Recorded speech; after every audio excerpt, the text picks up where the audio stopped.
Hi, I'm Alexi Heidemann, and on this week's episode of the I Fell Into This podcast, we are joined by Paul, as always, and our special guest is Ben Gatt, co-founder of Kanvas Recruitment Group. So, welcome along, Ben. Thank you. Good to have you here. And bit of a different one, this, because obviously we work together. Yeah. And I was thinking about this when I said to Paul, I will get Ben on. And I was working out, how long ago was it we started working together?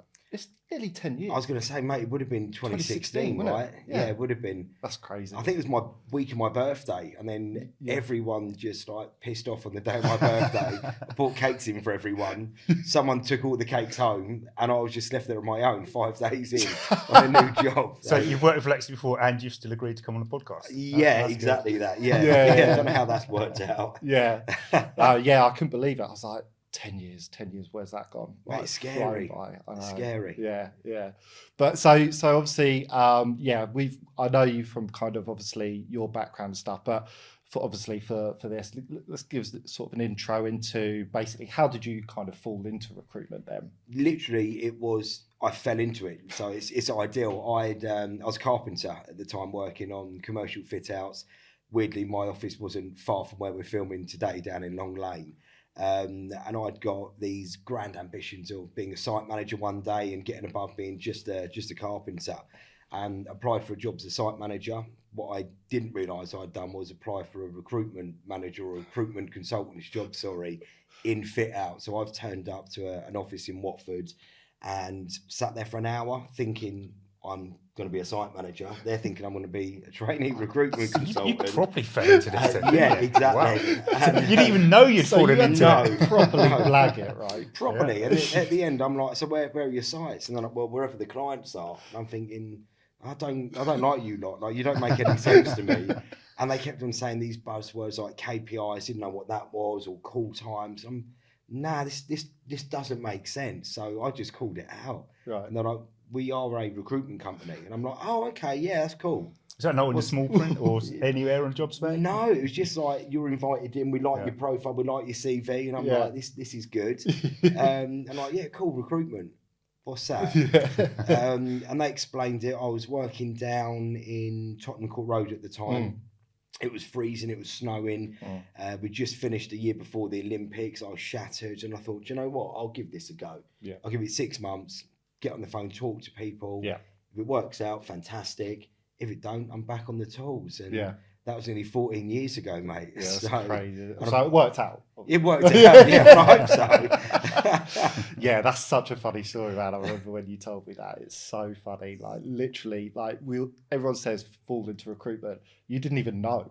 Like, I didn't know what recruitment was. Industry. No. You're definitely the first who didn't actually know he was going for recruitment interviews, so that's a new one for us. Yeah, like, not a clue. It was brilliant. And then so obviously, when you went into that trainee role, was that straight into fit out then that you were doing that? Yeah, so the director, a guy called John, he was like house building background. Yeah. And they had another guy there that, you know, Billy Munro as well. Billy. So Billy was the only consultant there, and it was me. And I was resourcing for a while, just calling up candidates for house building or like main contracting build. And then I was like, but I know this world of commercial interiors and architecture, like, if we don't do that, maybe I could try. And they didn't want to let me for 3 months, 6 months, 9 months comes, and I just start doing my own thing, basically. Finding candidates on Google, clients on Google, adding them onto a spreadsheet, specking CVs out for people that I knew, and built it from there. Yeah.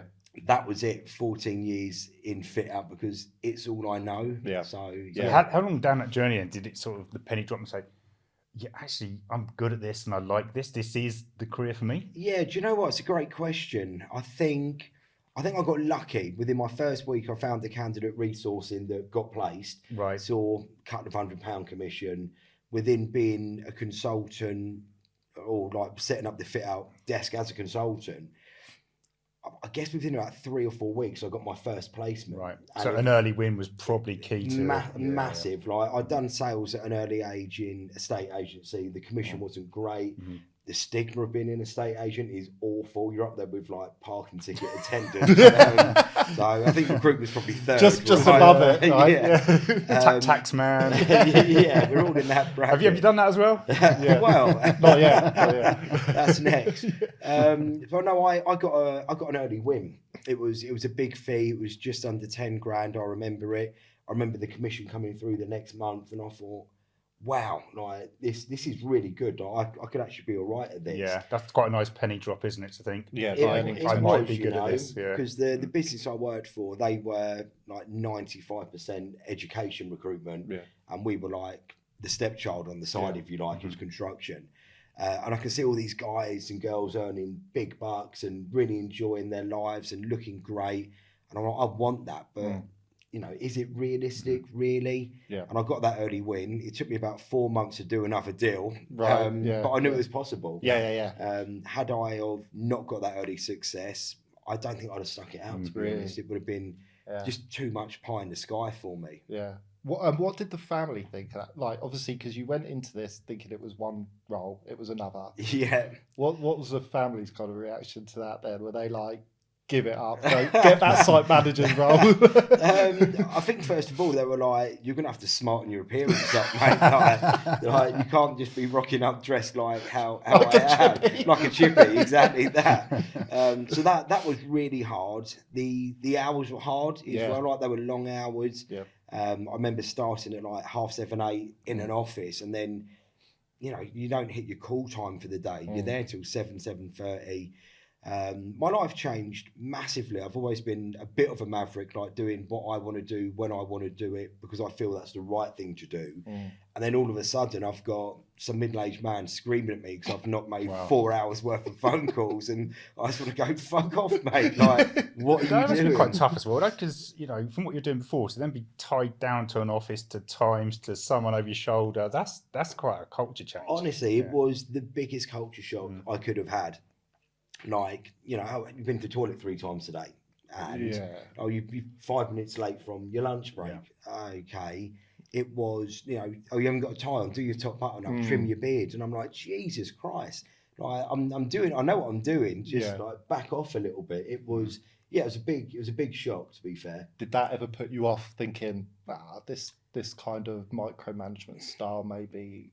Oh, massively. And it made me realise that if I was ever to do something for my own, like for myself, which I now am, I would be the man manager, the people person, and I wouldn't want to govern by, well, it's always been done this way, so you've got to do X amount of call times and get X amount of CVs out, and, put on people's sort of like what makes them tick rather than what the rule book says. And I like to think I broke that mold, like certainly to the point with that business that I had to leave because it just wasn't working for me anymore. Credit to you though that you made that change and stuck with it, because I'm kind of putting myself in that situation. I'm thinking, would I have done that? Oh, probably not. I think I'd have been thinking this isn't for me, because that's a quite big change that you've gone through there and you've stuck with it, and that's probably maybe told you a bit about yourself as well. It did, yeah. I mean, it weren't easy. Like within the first year of recruitment, I'd got engaged, got married, had my son, bought my first property as well, and left the job. Left that first recruitment job. So how I didn't have a nervous breakdown is like beyond me. And then joined a recruitment firm in London, big city one. You'd come and met me there a few times. I won't say their name, but it was like a BTEC version of the Wolf of Wall Street. It was just, I knew I'd made a mistake within 15 minutes of walking in that door. That lasted about 8 months, and I'm like, oh no, now I'm that guy that bounces from business to business to business. That was really tough.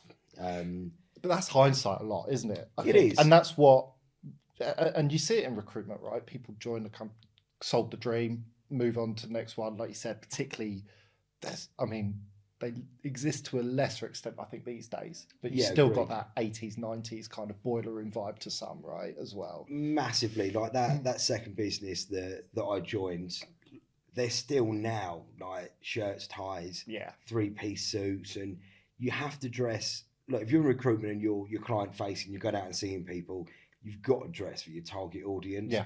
Like if I rocked up at a client of mine in a suit, they were like, no, we've got double glazing, mate. We're all right. Like, we don't need you, you know. It just ain't going to work. Yeah. But I think you need to let people be flexible and let their own personalities come out in terms of how they hold themselves, dress, flexible working hours, whatever. And for you particularly, because you came from the industry, because this is one of the things when we started working together, and I think when you say you broke the mold a little bit, I think one of the things you really did was you were always out. You were always seeing clients, candidates as well. But that's the industry as well, right? They want to that's their world. Yeah. You know their world. And that built up your credibility more so within the industry as well, right? It really did. It was the first time I worked with in Watford, it was you're at your desk, you're only allowed out once a month. I want expenses and take job sheets. And I'm just like, Jesus, I need a bit of flexibility here because these people might not be available for 1 hour once a month. I need to get up and go. And then when I'd come to work with you in Hemel, I knew at this point, I've been doing the job like, say, 3 or 4 years. I knew that I was good at it. I knew I wanted to be successful. But I also knew that I had to stand on my own 2 feet and tell people above me that may or not been better at the job. They own the business, so that's credit where credit's due, and they've given me a job. But if I want to make them successful, I need to be successful, but they need to listen. Yeah. And that was it. I needed to be out 2 or 3 times a week as a minimum. I think getting in front of people face to face is the best thing. I think Teams and Zoom calls, like since COVID, have helped speed recruitment processes along, but they certainly shouldn't be the number one thing to do. Like let's jump on a Teams call. Let's not. Let's go and grab a beer. Yeah. Let's have a coffee. Yeah. Let's go and meet each other at a cafe, whatever. Like that. That's for me. It's imperative. Like it's so important to get that FaceTime with people. 100%. Yeah, I think that helps as well. If you've got that right personality and you're outgoing and you're a people person and brilliant, I think people now just seem to kind of shy away from that. It's too easy just to do a Teams call and kind of hide behind that. And actually, you're not really putting 100% into it. Agreed. Whereas, if you've agreed that meeting, you're going to meet someone, you're going to buy them a coffee, whatever else.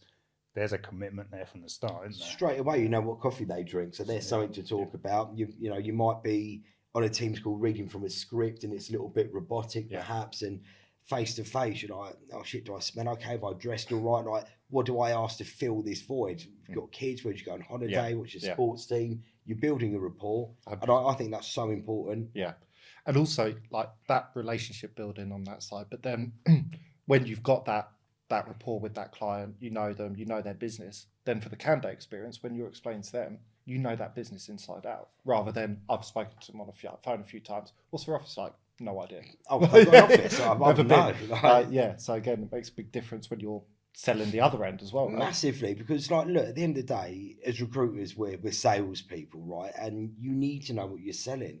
You can't just sell a job. Like, I don't know if you looked at my adverts on LinkedIn. It will be all about the individuals, all about the business, what the office looks like. And then I'll normally run away with something like, this job's for a QS. I'm kind of hoping you know what you do already. Yeah, don't need a job description, right? Yeah, you don't need a JD for this. You're a QS. Yeah, I'm going to get you more money in a better environment. That's what you're looking for, right? Yeah. So look, people still ask for job descriptions and stuff like that, but I'm not selling whether it's a JCT or a D&B or a trad fit out or how sexy the project is. I'm selling the individuals. I'm selling the fact you can work from home. The opportunity. Exactly. Growth, career opportunities and plans to build your future. That's what we're selling. I think in recruitment, that's why people get such a bad reputation. They don't know what they're selling. They are just selling a bit of paper with a couple of bullet points on it. That works across multiple industries, though. You see job specs which have a list and lists of qualifications that you need and blah, blah, blah, blah. But really? You sit down in front of someone, you get a rapport, or you don't you? And that makes up for how much percentage of that decision is made just by, I like this person, rather than what's written down on that sheet in front of them. 100%. I couldn't agree more with that. Yeah, definitely. And because George does a thing as well on LinkedIn, like with the projects of the week thing. Yeah. Which I think is awesome, right? Like, because he's showing his industry. Well, actually, you explain it then what George kind of does. Yeah, so we actually stopped doing that for a little while. Okay. it got a lot of hype, a lot of people talking about it. Clients would go and meet with them. They're like, they knew every Friday or Thursday, whenever it was, at 11 o'clock, that's coming out. And different clients of ours in different businesses were like, I hope it's us next week. Hope it's us. Yeah. Who's it going to be? But it's also showcasing other rival businesses, what the other person is doing, because they don't always make it on to social media. So George is like digging into the archives of it. And we kind of held back on it because in our previous business, we were working together. We had somebody in the background that was doing that for us, putting it together. George would always find the project and give what he liked about it. And then it would be sort of edited in the background by somebody else and then posted for him. And then we set up Kanvas. And I'm looking at George and I'm like, oh, this is not you. Like, now I need to do your writing for you and putting it all together. And it was such a big commitment. Yeah. But we've agreed that we're going to relook at bringing that out in maybe a slightly different format once he's back from Australia, probably March time. Oh, cool. Because it was showcasing things. It's a talking point as well. It's different, right? No one else was doing that. Like, everyone else is posting, like you said, just jobs. He's putting out, oh, look at this, like, showing expertise, isn't it? Showing your market that you know the expertise. market and you know the people you're talking to. You talk their language. We understand your business. That's half the game again, isn't it? So that when you are sitting down in front of them, you can talk about the things that exactly happening in their world. Yeah. And it gives you a bit of credibility as well. It's like a genuine interest in things as well. So. Yeah, it was good. I'm pleased that you remembered it because I would have forgotten about that. We've got to mention George at some point. Yeah, right? Exactly. Yeah, bless him. So obviously, like, in terms of what you guys do, because obviously George is your co-founder there. I worked with him as well, obviously, when we were all together. And so from your guys' perspective, he's obviously not quite the same sort of background as you in terms of coming through, but how do you guys kind of continue to make sure you are market experts? What do you do differently to, say, other competitors? Yeah, I think, for us, it was always about the experience on what we can offer a client and a candidate as well. And we're busy. Like, when I say busy, we're busy pricks. We're nosy. Like, we want to know what everyone's doing all the time. And we're always on LinkedIn. We're always in different construction forums. Once, twice a month, we'll just spend a day in London where we literally leave the laptops at home. We're walking around, seeing what's coming up, what architects are designing what, who's working with which consultancy. We're always on the phone to people, always taking people out for teas or coffees, beers, whatever, and not being chained to a desk. Like it's live by the sword, die by the sword with George and I. So we're only as good as the effort we put into building our business and giving that experience. Look, if we worked for a big corporate agency, George would probably be absolutely fine. Like, he's great. I wouldn't be able to survive in that environment, and I wouldn't be able to give the same experience to our clients. I know I wouldn't be able to. When I was doing a podcast up in Manchester the other day, the guy Adam hosting it, great question, and he asked along the lines of, do I think a great recruiter in any sector could move over to another sector and be great? And first of all I thought but then I thought no. Like, for me, you need to be interested in your sector, right? Could I go and do residential house building recruitment? It's the same industry, but God no. Like, the thought of having to talk about houses, like copy paste Bellway Homes, there's no interest in that. I'm interested in the architecture, the design, and we've always said it, that sort of mentality that we have, it will never make us the richest recruiters, but that's not why we come into this for. This wasn't about Rolex watches, fast cars, 6-bedroom houses. Look, if that came along, I'm taking it, obviously. But what we wanted to do was give an experience to people where they trust us, they believe in us. We're not going to work with everyone, and that's absolutely fine. We don't want to work with everyone. And I can hand on heart say, since we set up Kanvas in 24, I don't think I've done one BD call. Really? Like, I don't think I've done one. Yeah. Everyone looks at what we do on LinkedIn, on Instagram. They're calling us. we've turned work away. We've filled jobs down in Brighton. We've filled jobs in Manchester and Liverpool recently. For people that have just seen what we're doing online, and I want to work with these guys. I can trust them. They're not going to badger me on the phone. Yeah. And WhatsApp, text messages. That's how I get hold of people. It's not always just hammering them. If they don't answer, they're busy. Yeah. At the end of the day, they've asked for my help, so they're not ignoring me. Yeah. I'll send a WhatsApp and just say, give us a shout when you're ready. And it works that way. Yeah. So it's a refreshing approach that you've got, and again, different from stories we're hearing from everyone else. But I can hear that it's your passion that's coming through. And if you tried to do it another way, it wouldn't work. It wouldn't. Because you're obviously enjoying the way you do it. That's the way you do it. It's working. Happy days. The business will follow. That's kind of the approach I'm getting. And it sounds like, hey, that's the way I'd like to work. That's a good way of doing it. Putting your lifestyle and enjoying it first. Okay, can't work for everyone maybe, but works for you. Yeah, totally. And I don't like working from home. I need to be around people. Yeah. I have to be. I say I need to be around people. I work better when I'm with George. But if George isn't in the office, I will still go to the office to work. Right. Because then I'm in that domain, I'm in that environment, I can focus. Getting away from everything else, blocking out, Exactly. There's been times, as I'm sure we've all had, like in recruitment over the years, especially on a Friday, and they sell you the perk of finishing at 4 o'clock. Like, fucking hell, that's not a perk, especially not in construction. Everyone's in the pub at half 12. I've got no one to talk to. Yeah, exactly. But you just trucking along, and you sit there, look at your watch, long out your lunch hour. And for us, it's not about that. We're done officially 12 o'clock on a Friday. We might be there till 1 if we need to be, but then we're done.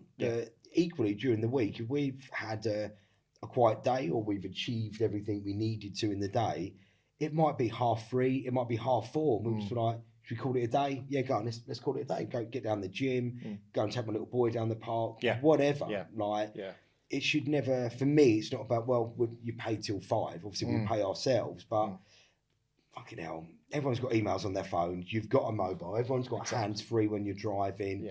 If something comes in, you ain't going to ignore it. 9 to 5 isn't a thing in recruitment. It hasn't been for years, has it? No. Right? So you're going to expect that. And particularly when it's your own business, you've got that flexibility.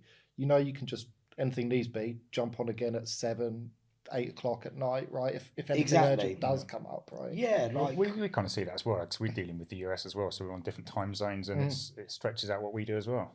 Yeah.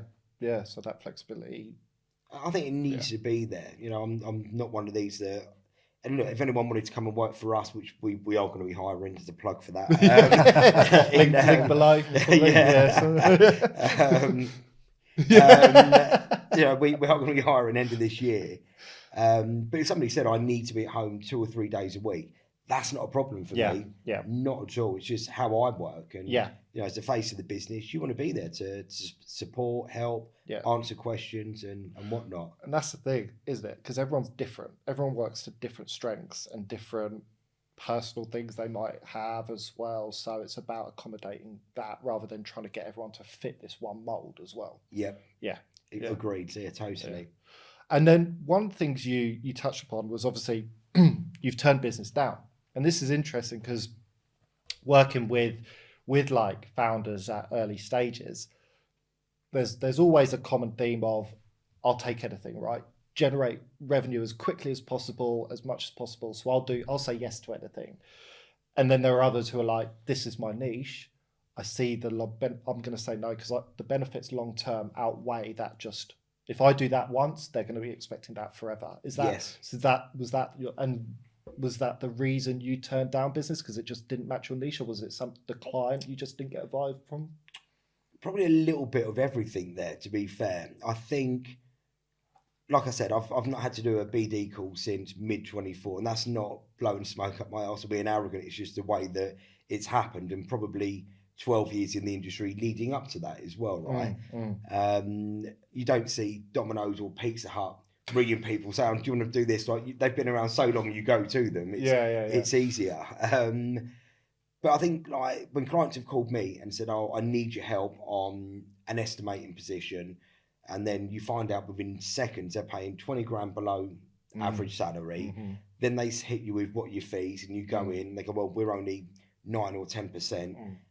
Okay, what's your rebate period, Ben? Well, it's staggered over 12 weeks. Well, we want 100% back after 3 months, and we'll only pay after 3 months.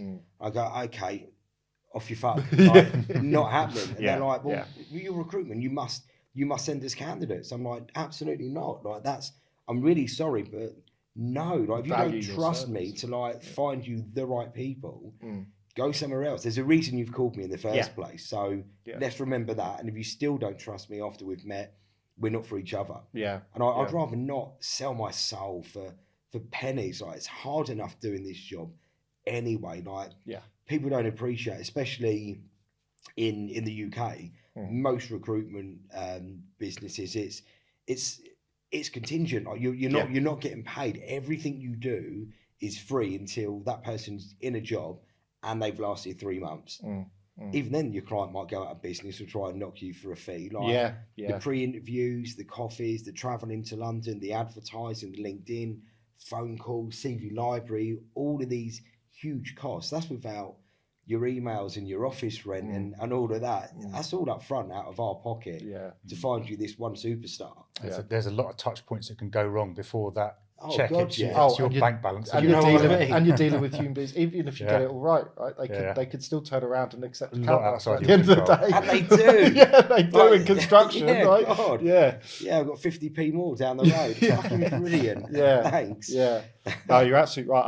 I think it's so undervalued here in the UK, right? Because we do a lot in the US. And your brother's still, is he out in the US still? Or is he in Australia now? So he went from Australia to the US to Mexico. Yeah. Always working, first of all, the Aussie market, but he's been in the US market for probably, I want to say 8, 9 years now. So he's got his own business as well. Was he? Amateur talent. Many more plugs. Another link below.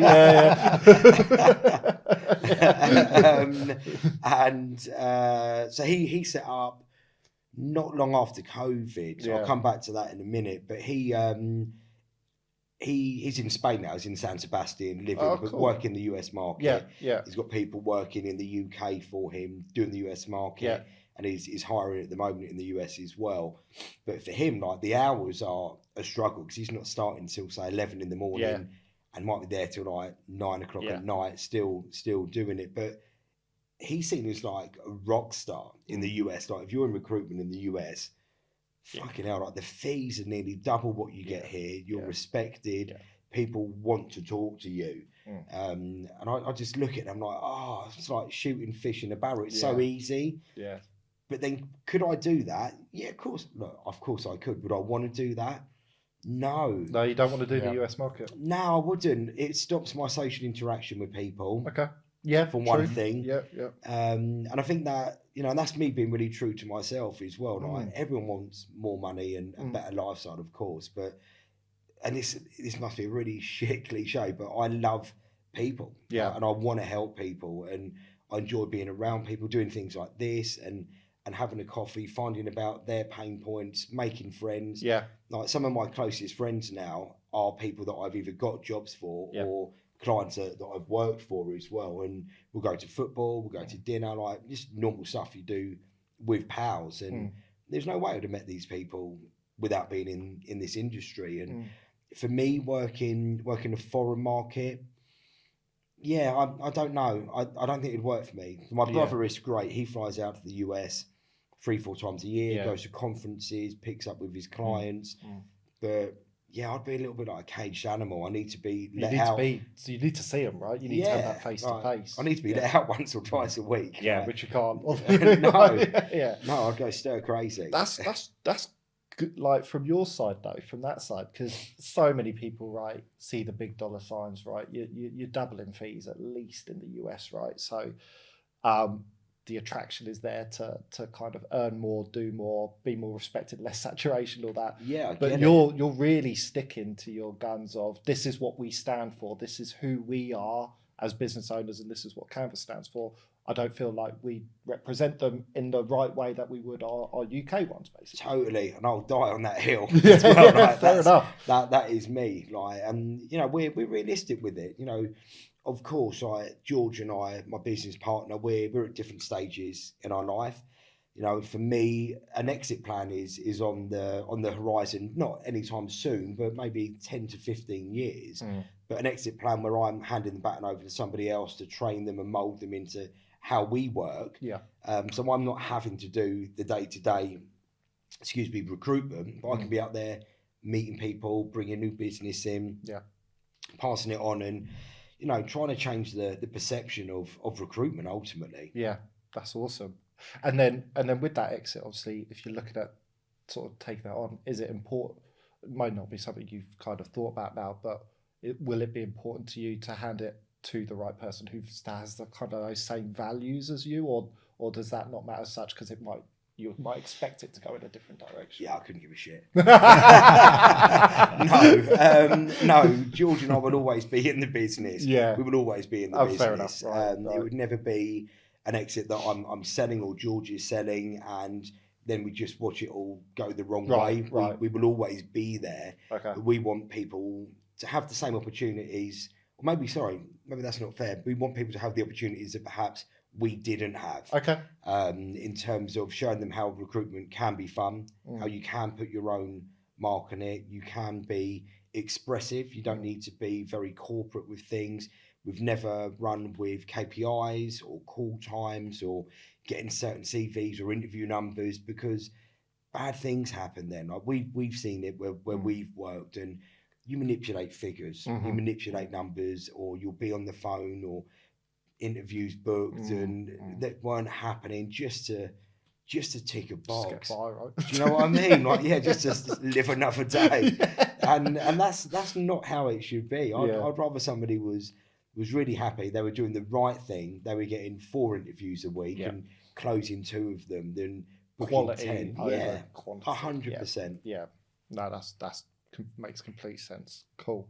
And then for you and George, kind of when you were looking, so it's nearly 2 years now, isn't it? That you've been going? 2 years in May, I think. Yeah, so not long. And for you guys, what was kind of the light bulb moment for you guys?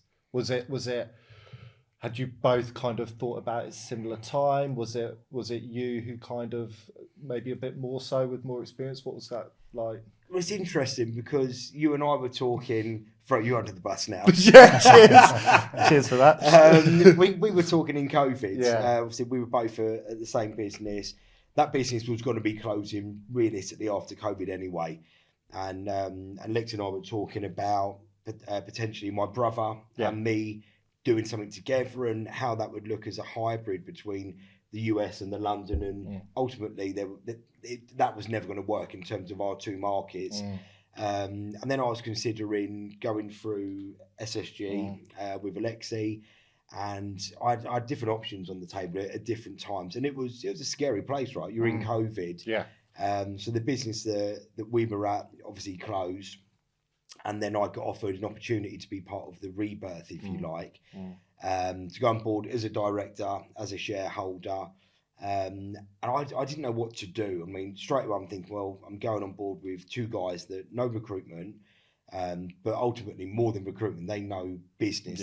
They've owned companies. I'm in safe hands. They're good people. So I'm going to do that. But there was still part of me thinking, is this my forever? Is this the right thing? At that point, George wasn't ready to become a business owner. He'd only been doing recruitment at best, I want to say 4 years, and he was very young and naive. Like he won't mind me saying that at all. But he wanted to do something with me, and I'm like, nah, you ain't ready, and like it's an unknown world now. So I co-founded the previous business. Within about 6 months, every quarter George was on me. Gabe, we need to do this together. We're too good. We're making too much money. We're giving it all to them. Like, what are we doing? And I'm like, shut up. Just shut up. Bide your time. Bide your time. I'm a shareholder. I'm also shareholder. Going to me. Right, well, the money you make, I'm getting. Keep earning. Just keep plugging away, mate. I think a few things had happened in the background that perhaps didn't sit quite right with me. I was probably in a different place to the other founders then as well. And George just broke me down. I think it was, in fact, I know when it was. It was I'm sure it was the 31st of November. It was 2023, and we were sitting in a little bar, Mr. Fogg's, on the corner of Googe Street and Newman Street in the West End. And we'd just been to see a client of ours, and he was going on and on. And I asked, mate, I said, for fuck's sake, I said, do you know what, we'll do it. I said, you've got an hour. I said, I want a business name, I want it registered on company's house, I want insurance done, and I want to say it's 50-50 shareholders. Do that, we'll have a proper conversation. And I walked out, came back an hour later, and he'd done it. Wow. And I was like, no. What a beer does for you. Yeah, I know. Yeah. I think last time I'm drinking. Yeah, I think we'd only had one at that point. It was only 11 in the morning. Wow. But he done that, and I was like, look, I wouldn't have said that if I didn't really mean it and believe it. And so, we carried on where we were until May time. And a couple of things, it was like a bit of a bumpy road at that point with various things in the background. And I just said to George one day, I was like, today's the day. Like, I've got to say something. Like, it's not sitting right with me. I don't like that this is being held in the background, and it's unethical. We're going to do this, so we've got to pull the Band-Aid off. Yeah. And George was like, well, no, like, I've got a holiday booked. Like, of course you have. Like, when haven't you? But I was like, he going to Vegas or something? I think it was Vegas. Yeah. And so, it all happened that day, and the next day we were like Del Boy and Rodney flying round in a van, and furniture off for my brother from his office that he gave us. And borrowed chairs and all sorts, and just cobbled it all together. It was an eye opener. Would I do it differently? I could have made life a lot easier for us. So I probably should have done it differently. But then there's no funny story to go with it. So do you know what I mean? I would have kept it as it was. So you sort of, the plan really wasn't there so much then. It was just more right. Yeah, we're going to do this now, and then it was like learn fast. Yeah. So we'd secured an office. We'd registered a company name. Like, all the legal stuff was done. But we set ourselves we were going to do it in like August time. Do it slowly, get the furniture in the office, make it all nice. And I just thought, I can't keep doing this anymore. Didn't know how to invoice. Didn't have a clue, had no accountant, didn't have a bank account set up. And then I'm like, we don't need to invoice. Like, we've got to worry about that for. It's going to be ages before we do a deal. 6 weeks later, I'm like, how do I send an invoice on Google? What's Sage? Like, all these different things. But it's great. Like, we've got our strengths and weaknesses. We're both people, George and I. We're both good at recruitment. We both enjoy the sector. George is, look, I'm a massive worrier, and I'm driven by fear. But George is driven by fear just that little bit more than me, which means I don't worry as much now. I'm more jump out the window, learn to fly on the way down. And George is a little bit more pragmatic in his approach. And so he looks after, we both have an eye on the bank and the finances and know what's going on. But he's such a worrier that I let him, he looks after the invoicing. He does all the banking side and the commercials for us because he's not going to drop the ball on it. And he's fantastic at that as well. And that's really important. Like, when it comes to co-founders as well, that's important to have.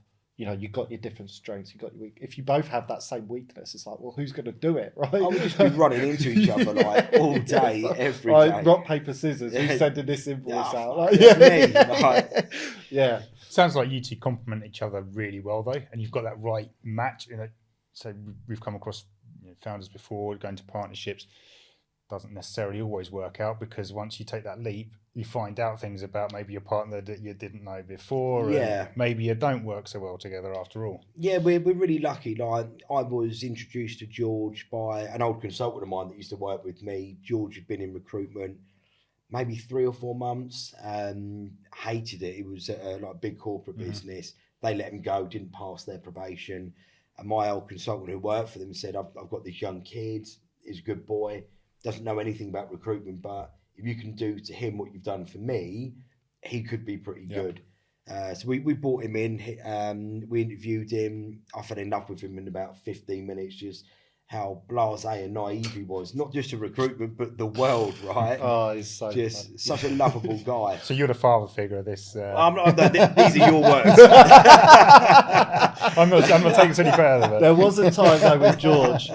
I'm going to say it anyway, regardless of whether he likes this or not. But there was a time in training, wasn't there, early on, and George fell asleep in training, in the boardroom, like fell asleep in training. It was so funny. But he was like, what is he, like 19 or 20, wasn't he? Yeah, he was like 19. Yeah, 19. So he's still young, but it's so funny. He cracked me up. It was brilliant. I remember giving him not a bollocking, but I gave him some harsh advice once as well on the phone. And he went to argue back at me. And I'm like, no, I'm not having it. Like, I'm telling you, this is how it's done. Follow what I say, mate. And I got up and walked off, and he's turned around in front of everyone. No, but Dad, oh no! Right? So I was on the right track, wasn't I? And I've turned around in the office, I've stopped, and the look was like, oh yeah. Oh yeah. And he's like, no, I didn't mean it. I didn't mean Dad. I'm like, well, you said it, mate. Right? So we've worked with each other for like 9-10 years we've been together, George and I. And he's brilliant. Like he's so good. I couldn't have done this with anyone else. I could have done, but I think the hard labour of it would have fallen onto me. And it's like George and I, we're 50-50 business partners, but we are 50-50 in everything we do. Yeah. Like he's so hungry, he's so driven. He's a great guy. I've massively lucked out with George. Like he stuck with me as well. You know, he didn't need to leave the first business to come in at the second one with me and want to do this with me as well. He's a great guy. Yeah, no, that's really important to have that relationship, that dynamic as well when you're a co-founder. So it is. Yeah, good shout out to George there. And then for you guys then, what would you say then has been the biggest success for you so far then? Is there or is it more than one thing that's kind of been a great success? Look, when we first started, we had this tiny little office upstairs. It was half the size of a box room in someone's house. We've already grown and moved into a bigger office to fall in line with our own succession plans. We always said that by the end of like 18 months, say, we wanted to be in a position, we had a year's money to pay ourselves and pay all of our invoices, our outgoings, and have money there. And we achieved that within about 9 months of just being sort of frugal, I guess, and doing things the right way. So financially, we're in a great position that now we can go to work and enjoy going to work without robbing Peter to pay Paul or, ringing up the bank and inquiring under an alias for an overdraft or anything of interest if this business wanted fun. So like for us, that was a huge success, and it made us realise that we actually are a proper business now. Yeah. Yes, we're not quite 2 years old trading, but to give ourselves like the respect that I've been doing this for 14 years. George has been doing it for 9-10 years now as well. So there's a lot of experience there. But yeah, I think probably getting the brand out there, putting ourselves out there as individuals as well as a company, and being in a safe position to know that even if there was a few bumps in the road, financially we're secure. Yeah, we can batten down the hatches and really get in the trenches even more so. Yeah, and just take that weight off of our shoulders. That's big accomplishment. Not quite in 2 years to get to that. That's awesome. Would you have imagined it going that way? No, absolutely not, mate. Like I think if somebody said you had, I don't know, 30 grand in the bank, I'd have been like, yeah, I'll take that. Like, I will take that in the business to know that we can trade for 4 months. But to know that we've got a year's running cost and we can pay ourselves and our tax bills and everything that goes with it, to know that we're secure for that, it takes the pressure off in a respect that we don't put our feet up. It just means we've got more time to enjoy doing the job and doing it the right way as well, if that makes sense. Yeah. So it sounds like you're in a great position. And you're not long down this business path, I suppose, but is there any regrets that you sort of look back on and say, actually, that's the one thing that we should have done differently, or maybe we should have done earlier? Or I think one regret, and everyone said this to me before we started, was you regret not doing it sooner. And like yes, I do, because I think where the business could now be in terms of headcount, office, clients, money, everything that comes with it. But then I wouldn't be who I am today if I'd done it sooner. I wouldn't have made other mistakes by getting paid by other people. So I made the mistakes on their time. There's always other things, right? There's always something that's okay. Let's wait for that. Let's wait for that. And then it's like, when it's right. So as much as, okay, it's going well now, you're thinking, I could have done this earlier. Maybe you probably couldn't. No, do you know what? You're so right as well. Like, I don't think there's ever a right time to do anything. Like, there really isn't. And, we could have sat on it for, like George wanted to, for another 3 or 4 months and do it after his holiday. But no, for me, it was like, fuck it, like, we're doing this anyway. Like, it's giving me anxiety now. It's starting to get in my head, like, let's just do it. No one's going to like us. Everyone's going to hate us. But we're doing it anyway. Yeah. But that, and so many people say that, right?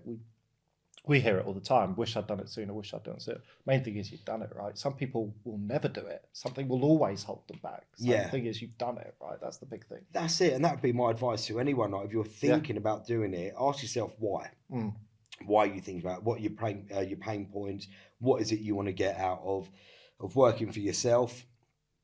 I always thought, it's flexibility, 4 days a week, work from home. No, like, none of those things. Like, it might be that I'm going to say I'm leaving to go and do sports day, or little boy's got an inset day, take him to the cinema, golf, whatever, and not having to go, can I put in a holiday request, or can I take a half a day, or my granddad's here, I need to go, can I leave an hour if I work through lunch? And I'm like, well, you're behind target. We're all dads here. We've all been through that, or going to go through that at some stage. It's like those already are with nursery. Those are important things, aren't they? Right, and when you can do that, it's they're huge. And that's a generational thing as well. Like, it's like you go back sort of generation before us. Those things didn't, dads kind of missed out on a lot of that stuff, didn't they? It didn't happen. They weren't there. It was so weird. Like, my dad's a gas engineer, owns his own business, and I love him, of course. But do I remember him like doing all of those things? Like, maybe he was there for some of them. I don't remember. It was a long time ago, but it is a generation thing. It wasn't a him personal thing. All dads were like that. They didn't have to have a dad race, did they? No. No, do you know what I mean? It was different then, and maybe a lot of mums were stay-at-home mums then and looked after us. There's a lot to be said for that as well. And I've got a lot of respect for women that are in full-time work and a parent with young children or a child, and sort of wrestling with having to be in an office, maybe an hour from home, get back for school, pick up, drop off. My God, like, that's a full-time job in itself. Absolutely, 100%. It's hard, isn't it? The like, having a child these days isn't geared up for a 2-person working family, is it? Like, no, you need more. You need at least 3 parents. But you're suggesting something completely different. Grapple. But what obviously, like, that's I think family drives a lot of people to wanting to do this long term wise, right? The benefits, like time wise, financially, flexibility, all of that kind of stuff. What have you noticed then? The change in your family, kind of? I'm assuming they're all a lot happier having you a bit more around us. Yeah, I think maybe not so much in the early days when I'm like stressing about everything. But no, you've got to go through that pain, don't you? Absolutely. Like, and I kind of knew that was going to happen, like, in the background, obviously, as you say. But it just helps, like, being more present, and silly things, like, in fact, not silly, like a massive thing. We'd been away for a couple of weeks last summer, came back to the UK within 3 days. Just me and Harry are back on an aeroplane, flying out to San Sebastian to go and see my brother and spend a week out there at his house with him and his wife. I wouldn't have got that any other business. Like, just getting off a plane on a Friday and going, do you mind if I take next week off? Well, not really, mate. Like, that's not going to happen. But like with George as well, like, he goes away a lot. Like, he's probably away, I reckon, about 8 weeks of the year, maybe 10 on holiday. But one thing, and he's fucking brilliant at it, wherever he's in the world, he's got his laptop and he's working. last year, or year before, sorry, Christmas before last, he's in Thailand on the beach. He's arranging interviews, doing deals and placing people. When he's in America, he's getting CVs out and working roles. When he's in Spain, he's advertising jobs and he's sending invoices out. And there's not a lot of people that would do that. But when it's your own, it's different. It means more, right? 100%. Right? It's going to come back to him tenfold. As opposed to an agency. Right? Of course. And when you're on holiday, like, you don't get much of it when you're employed. And so but then in recruitment, I remember getting married 10, 11, 12 years ago. 12 years, I think. And on my honeymoon in Mexico, trying to do deals and interviews with a bloody dry lining business in Letchworth Garden City. And I'm like, fuck me. Like, it's 3 a.m. where I am. It's like mid-morning where you are. And I'm, what am I doing for like 200 quid? Like, surely there's more to life than this. 2 more tequilas. Like, you know what I mean? It was like, it blew my mind. But when it's yours, it's completely different. No, great to have you on, though, Ben. Really good chat, I thought, and obviously good to catch up about some of the old days as well. Oh, mate, totally. George's stories. Great stories there. But no, really appreciate you coming on, mate. Thanks for having me. Thanks for being great to to you you again, and great to meet you as well. Brilliant. Thank you. Cheers.